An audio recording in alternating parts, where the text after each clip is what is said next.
E aí, meus queridos, como é que vocês estão? Olha aqui, ó, comemoração de Ronaldo Fenômeno para abrir o vídeo.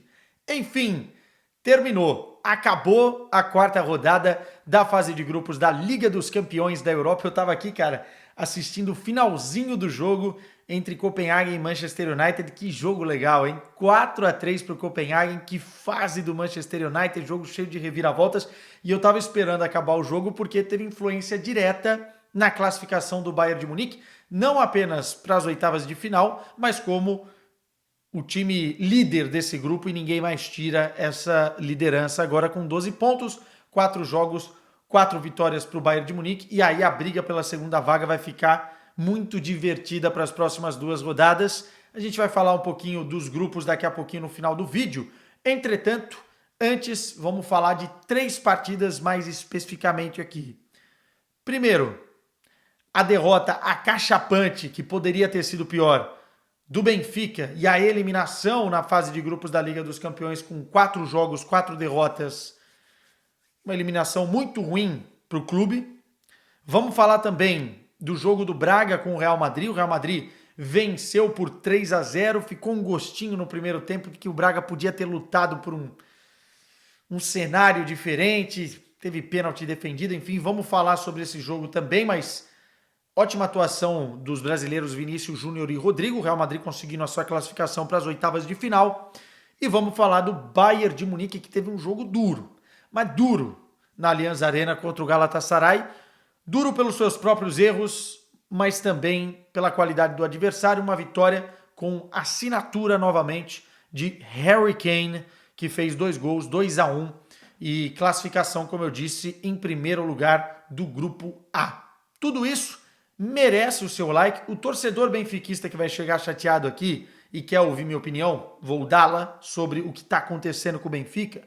Eu peço para deixar o like, mas também peço para deixar os comentários. O que está acontecendo na visão de vocês com os encarnados nesta temporada? Por que o Benfica foi eliminado da forma que foi na Liga dos Campeões? É muito importante essa troca de ideias aqui para os brasileiros entenderem o que os benfiquistas estão pensando. Porque às vezes eu vou dar a minha opinião, óbvio, eu tenho o meu olhar, a minha análise, e outras opiniões são válidas também nos nossos comentários. Fiquem à vontade para comentar. E outra coisa, se inscreva no canal quem não é inscrito. Não precisa pagar €1, R$ 1 pela inscrição. Não tem desculpa. Vamos começar na ordem cronológica e falar primeiro do jogo do Benfica. Primeiro dizer que o 3-1 é um resultado até mentiroso pelo que foi o jogo. E ficou barato para o Benfica. Sair de San Sebastián com uma derrota por 3-1 é para dar graças a Deus o torcedor benfiquista, e quem viu o jogo sabe muito bem disso. Primeiro tempo foi um atropelo. A gente sabia que a Real Sociedad era a favorita para a partida pelo cenário, pela conjuntura, o que jogou no Estádio da Luz, o que tem jogado, talvez para muitos aí é um dos melhores times desta primeira fase da Liga dos Campeões da Europa. É um excelente trabalho com uma molecada da base muito boa, time que tem realmente no seu último terço de campo, na sua parte ofensiva, muita qualidade, muito recurso, e é divertido assistir a Real Sociedade. Eu confesso que não assistia muito antes dos jogos da Liga dos Campeões, porque tem outras prioridades na agenda para a gente assistir, mas agora me chama atenção e eu gosto de ver bom futebol, por isso temos que acompanhar mais a Real Sociedad, inclusive eu. Time que tem Oyarzabal lá na frente, tem o Kubo numa excelente fase, os meninos do meio-campo, o Merino e também o Zubimendi. O Zubimendi, inclusive, que está na mira já de grandes tubarões. O Bayern de Munique está de olho nesse menino. O Mendes, né? Brais Mendes, que é um dos goleadores aí dessa Liga dos Campeões. Acho que não é o artilheiro, mas está ali no bolo.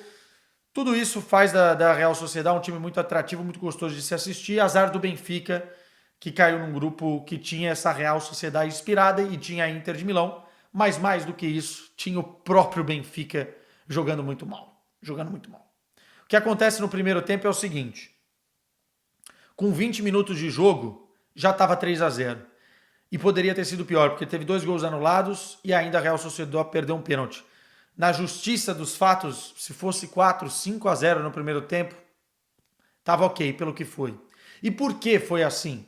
Real Sociedade tem mérito, mas o Benfica também tem uma boa parcela de culpa. O jeito que o Benfica entrou no jogo foi uma abordagem horrível. E na porcentagem, se a gente distribuir de culpa, muito vai nas costas e na conta de Roger Schmidt.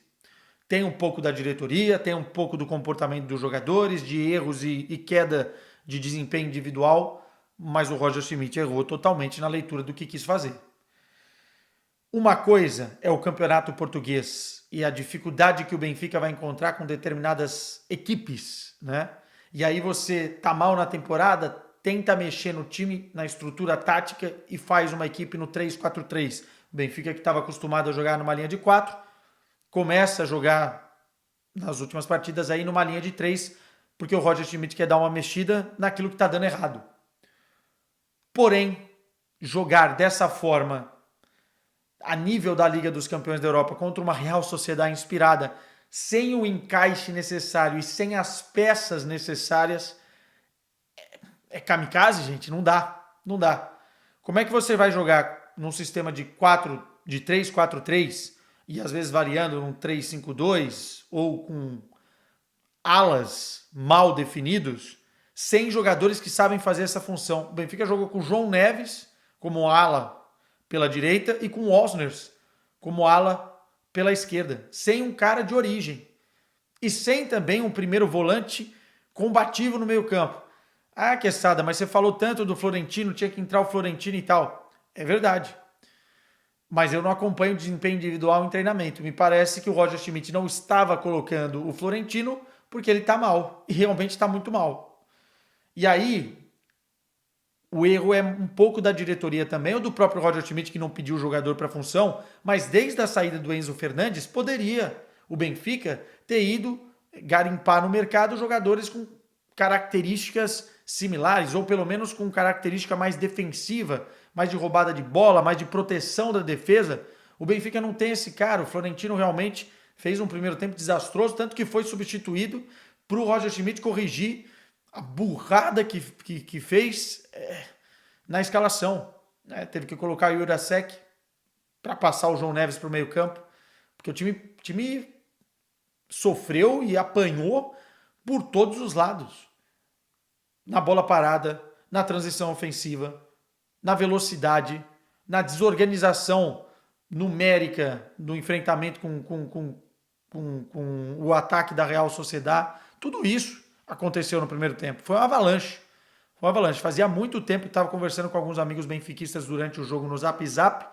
Os caras falando, cara, faz muito tempo que eu não vejo o Benfica sofrer assim. Acho que teve um episódio em Vigo, né? Já há algum tempo, alguns anos, muitos anos, que o Benfica também apanhou dessa forma, mas não pode, cara. E olha que teve uma fase de grupos recente aí, que estava no grupo do Manchester United e tal, que o Benfica nem pontuou. Mas uma exibição como essa, o Benfica não pode fazer. Com o plantel que tem, com o investimento que tem, com todo o respeito à Real Sociedade, com a história que tem o Benfica, não pode fazer. Não pode fazer. E aí tomou 3-0 no primeiro tempo. Muito mal também alguns jogadores individualmente, como eu falaria o Florentino, mas teve outros, o João Mário mal, na defesa ali os caras batendo cabeça. Não foi culpa totalmente de Antônio Silva, Otamendi e tal, mas bateram cabeça, né? Em muitos momentos do primeiro tempo. O Arthur Cabral ainda desconectado com o time. Já era tempo dele mostrar um pouco mais de entrosamento, mas assim, a bola também não chega com qualidade. E não adianta você ter Di Maria e Rafa Silva se o time não consegue nem ficar com a bola para criar. Primeiro tempo o Benfica não jogou, gente. Passado o primeiro tempo, na segunda etapa, há também um relaxamento por parte da Real Sociedade, que já está ganhando de 3-0, não precisa fazer tanto esforço, não precisa entrar a 200 por hora para atropelar como entrou no primeiro tempo. Mas há uma melhora substancial do Benfica, especialmente nos primeiros 15 minutos. E o Benfica faz o 3-1. Deu uma aliviada, uma amenizada, e poderia ter continuado para tentar fazer o 3-2, mas tem ali lances que vão parando o jogo. Inclusive, infelizmente, acontece novamente o que aconteceu em Milão com burros, e eu não vou generalizar, a torcida do Benfica jogou. Não, alguns burros na torcida do Benfica jogaram sinalizadores embaixo, pegando na torcida da Real Sociedad. Poderia ter machucado, poderia ter acontecido alguma coisa pior. E o jogo parou, bem no momento que o Benfica estava melhor no jogo. Teve briga antes do jogo, enfim, mas não justifica. O Benfica vai ser punido novamente, capaz de pegar uma punição ainda mais pesada, enfim. E parou o jogo na hora que o Benfica estava pressionando. 3-1 no placar. Depois foi um jogo... A Real Sociedad teve outras oportunidades, o Benfica não conseguiu também ter tantas assim, mas ficou barato. 3-1 ficou barato. O que acontece agora? Real Sociedad encaminhou sua classificação, classificou, e o Benfica foi eliminado da fase de grupos da Liga dos Campeões. E eu vou dizer uma coisa aqui que alguns vão discordar, mas é bom para o Benfica, projetando o que é mais importante, que é o Campeonato Português, e tentar uma vaga na Liga dos Campeões da próxima temporada, que não vai ser fácil dessa vez, porque só 2 se classificam, primeiro direto e depois o outro vai ter que passar por repescagem, enfim. Só 2 se classificam no Campeonato Português. Eu não sei se é jogo para o Benfica ir para a Europa League, tá? Ir para a Liga Europa, porque talvez desvie um pouco o foco que tem que ser todo no Campeonato Português. E outra coisa, a diretoria do Benfica precisa corrigir erros do mercado de transferências. Perdeu o Grimaldo, que é hoje um dos melhores laterais na sua posição no mundo. Já não é lateral, um pouco joga mais como ala, mas naquela função ali e naquele corredor, naquele setor, é fora de série. Trouxe o Jurasek e trouxe o Bernat. Queda de qualidade. Não substituiu o Enzo bem. Não substituiu o Gonçalo Ramos bem. Pode ser que ainda dê certo o Arthur Cabral. Pode ser que outros ainda, o Musa volte a jogar bem, enfim. Mas há aí um trabalho a ser feito no mercado de inverno. Porque o Sporting está bem dentro do Campeonato Português. Está todo mundo lá dentro remando para o mesmo lado. E o Porto é o Porto, tem sua força dentro do campeonato. O Braga também ainda talvez tenha uma palavra a dizer dentro desta briga aí por Champions. Tudo isso pode complicar. O torcedor benfiquista está bem chateado com o que está acontecendo. Roger Schmidt, na coletiva após, falou sobre o tema, assumiu a responsabilidade, mas alguma coisa tem que dar o clique, porque não pode ser dessa forma para um time que foi tão bem na temporada passada, né? Fica aquele gosto amargo de você ter ido para as quartas de final na temporada passada e caído dessa forma ruim, sem pontuar até aqui na Liga dos Campeões. Agora, passando um pouquinho a página e vamos falar do Braga, era expectável, era natural o Braga perder do Real Madrid no Santiago Bernabéu, até aí tudo bem. Ou perder os 2 jogos para o Real Madrid. Só que o primeiro tempo talvez tenha deixado um gostinho amargo para o torcedor do Braga, porque o Braga em 20 minutos, 25 minutos, fez um ótimo jogo no Santiago Bernabéu. E esse time do Arthur Jorge, por característica, não é aquele time que vai se fechar lá atrás. E isso talvez cobre muito um preço perante a uma equipe que tem na sua transição ofensiva, na bola em velocidade, no campo aberto, as suas melhores características, que é o Real Madrid. Mas desenhando o que foi o primeiro tempo, cara, com 5 minutos de jogo, menos, né? Sai um pênalti pro Braga. Se o Braga faz aquele gol, a conversa poderia ser totalmente diferente. Mas aí o Lunin, iluminado, que entrou porque o Kepa se machuca no aquecimento, pega o pênalti do Diallo. Olha, não entendi muito bem porque o Diallo bateu o pênalti, tá? Vou ser um pouco crítico aqui. Pô, tinha João Moutinho em campo, Ricardo Horta, enfim. Podia ser alguém com mais casca para bater esse pênalti. Tudo bem que o Diallo é um ótimo jogador, tá? Diallo, né? Porque ele mesmo me ensinou a dizer o nome dele. Mas, cara, enfim, perdeu o pênalti. Mas mesmo depois que perdeu o pênalti, o Braga continuou bem no jogo. E teve uma outra oportunidade, o mental não foi afetado, né? E teve uma outra oportunidade numa bola longa para o Bruma, que ele vai na área, dribla, acho que é o Rudiger, se eu não estou enganado, e depois acho que é o Lucas Vázquez tromba com ele, e para mim aquilo é outro pênalti. Mas 2 pênaltis contra o Real Madrid no Santiago Bernabéu, o cara tem que ter, né? Tem que ter, né? Mas para mim foi pênalti. Era o segundo pênalti. E dali também o Bruma deveria ter chutado a bola antes, né? Se sai o primeiro gol do Braga, a história poderia ser diferente. Mas não foi. E com 27 minutos, o Real Madrid depois retoma o controle do jogo, que era totalmente do Braga, vai para as mãos do Real Madrid e pela esquerda o Real Madrid é um time poderosíssimo, cara, poderosíssimo. O Brahim Dias, que entrou no lugar do Bellingham, que estava machucado, fez um partidaço, um partidaço. E aí você tem Vinícius Júnior, Rodrigo, você tem muita velocidade, você tem jogadores de muita qualidade para também acionar esses caras na velocidade. E aí uma bela jogada do Rodrigo pela esquerda, o gol do Brahim Dias. E aí uma água no vinho verde bracarense que estragou tudo o que o Arthur Jorge tinha pensado. Termina, acho que o primeiro tempo terminou, né? Terminou com 1-0. E quando volta na segunda etapa, o Braga volta muito mal. E é bom dizer isso. Não foi o mesmo Braga do primeiro tempo, errando muito passe, perdendo muita bola no campo de ataque do Braga, dando campo para o Real Madrid correr. E aí a receita para dar tudo errado contra um Real Madrid que é muito superior. E exatamente buscando isso que eu estou falando aqui, né? A velocidade dos caras. Putz, aí matou, né? Aí matou. Vinícius Júnior fez um belo gol. É outro problema, né? Você coloca o Serdar no primeiro jogo e no segundo jogo o José Fonte para marcar o Vinícius. Jogadores que não têm velocidade para isso. Um belo gol do Vinícius Júnior e depois uma baita jogada do suco de Real Madrid, né? Encaixe de transição rápida em velocidade, Vinícius Júnior com o Rodrigo, Rodrigo com Vinícius Júnior deu o passe e o Rodrigo cavou para cima do Matheus. Matheus que fez bom jogo, tá? O Braga só permaneceu vivo durante algum tempo porque o Matheus fez boas defesas, mas não deu. 3-0 e aí o Real Madrid desacelerou, levou o jogo em banho-maria. O Braga também não teve tanto poder assim para chegar lá. O Luninha ainda fez uma outra defesa, o Matheus também. Mas assim, aí foi um jogo muito mais controlado e o Real Madrid merecidamente venceu por 3-0.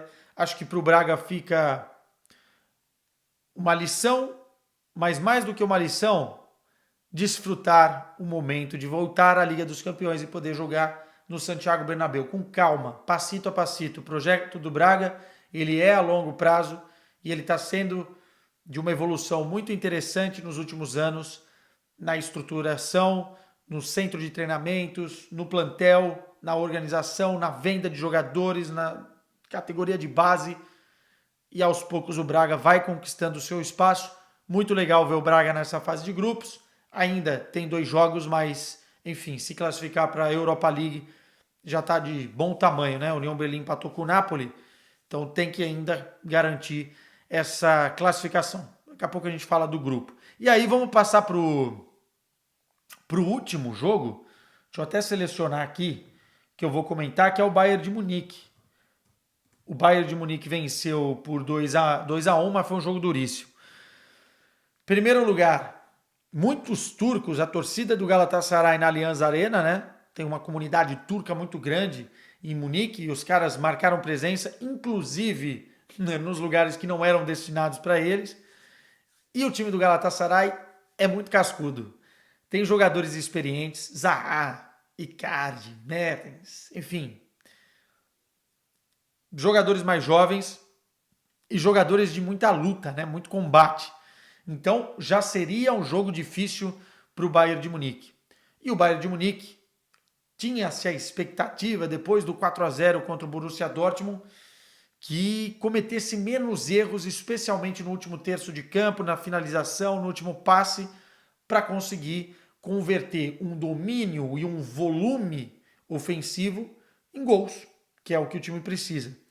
Só que a mistura das duas coisas, porque assim, às vezes a gente fala, o Bayern de Munique não fez isso, não fez aquilo, errou nisso, errou, mas esquece que tem um adversário do outro lado.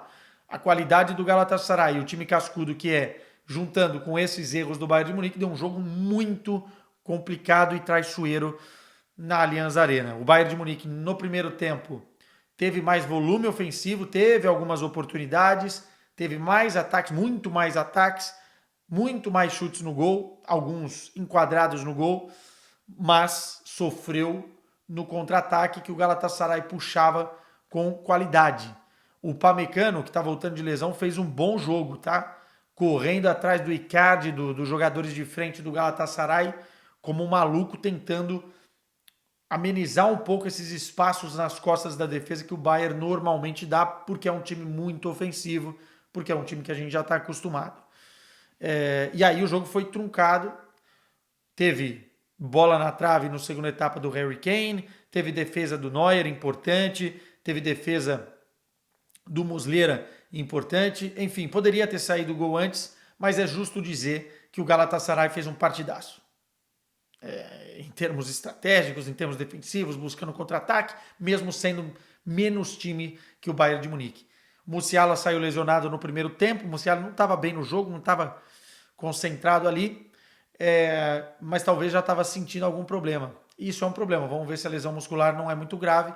Entrou o Thomas Müller, eu achei até que ia encaixar melhor ali no meio campo, porque o Bayern de Munique estava muito pouco criativo no meio, era só bola nas pontas com o Coman e com o Sané, tentando acionar o Harry Kane. O Harry Kane tendo que baixar para o meio campo para tentar ser o cara da criação, né? Mas aí você perde o Harry Kane lá na frente, então óbvio que os pontas tentavam encontrá-lo e às vezes não encontravam, então havia esses desencontros. Thomas Müller também não entrou assim brilhantemente no jogo, e a coisa foi se estendendo, foi ficando longo o jogo e o Bayern não conseguia se encontrar, não conseguia fazer o gol. E aí é importante você ter um cara como Harry Kane. Porque assim, é para isso que o Bayern contratou ele, para decidir jogo, e especialmente dentro da Liga dos Campeões da Europa. E esse jogo difícil, cascudo, complexo para o Bayern de Munique, é decidido por Harry Kane. Primeiro, uma bola na área, foi o Kimmich que cruzou depois de uma falta, já aos 80 minutos, uma cabeçada e 1-0. E depois, uma jogada de transição ofensiva, o Harry Kane só encosta, depois de uma boa jogada pela esquerda, acho que foi do Tel, né? Foi do Matheus Tel que já estava em campo. O Harry Kane faz o 2-0. Depois o Galatasaray ainda encontra o 2-1, e justo que o Galatasaray tenha feito um gol, foi um belo lançamento do Sérgio Conceição para o gol do... Quem fez o gol mesmo foi o Bakambu, né? Foi o Bakambu. Mais um gol mais um jogo que o Bayern de Munique toma gol. Mas só para concluir, do Harry Kane, 19 gols e 7 assistências em 15 jogos. 19 gols, 7 assistências em 15 jogos. Foi contratado para isso e cada vez mais os 100 milhões vão parecendo pouco dinheiro para você ter um jogador desse nível, dessa forma, que se entrega tanto ao jogo e à equipe como o Harry Kane e ainda consegue ser decisivo. Tá no bolo ali das artilharias, acho que não é o artilheiro, mas já tem 4 gols na Liga dos Campeões da Europa. E digo mais, se o Bayern de Munique quer ser campeão desta edição da Liga dos Campeões da Europa, vai ter que corrigir os seus erros, os seus problemas, mas vai ter que contar muito com o Harry Kane inspirado, porque ele é realmente o cara para fazer a diferença. Sané é outro, foi bem hoje, talvez pecou em algumas tomadas de decisão no último terço, mas é outro que está muito bem nessa temporada. Esperemos que o Bayern de Munique comece a encontrar o seu caminho de mais equilíbrio depois dessa classificação e depois da vitória contra o Borussia Dortmund, porque vai ter uma temporada muito longa, com grandes desafios, tanto na Liga dos Campeões quanto a nível da Bundesliga, no duelo com o Bayer Leverkusen. Para a gente finalizar o vídeo, separei aqui os grupos. Deixa eu ver. Grupo A, então, Bayern de Munique com 12 pontos, classificado em primeiro lugar. Copenhagen, Galatasaray e Manchester United. Copenhagen com 4, Galatasaray com 4 e Manchester United com 3. Ficou bom para o Galatasaray, tá? Porque não pega mais o Bayern de Munique nos próximos 2 jogos. Ou seja, Copenhagen e Manchester United ainda tem que encarar essa bucha. O Arsenal venceu, né? Ainda não está classificado, 9 pontos no grupo B. PSV com 5 pontos, o Lens com 5 pontos, o Sevilha com 2 pontinhos. Real Madrid com 12 pontos classificado, Napoli tem 7 pontos, ainda não está classificado, Braga 3 pontos, União Berlim 1 pontinho. Real Sociedad 10 pontos e Inter de Milão 10 pontos, os dois já classificados vão brigar aí nesse grupo do Salzburg e Benfica, o Salzburg está com 3, o Benfica com 0, grupo D pela liderança. E aí fechamos, né? Porque já falamos dos outros grupos no vídeo de ontem. Ó, minha gente, obrigado pela audiência. Desculpa um vídeo um pouco mais longo, mas eram muitos temas, muitos jogos, porque a Liga dos Campeões é abençoada nesse sentido. Tchau para vocês e até o próximo vídeo aqui nesse canal.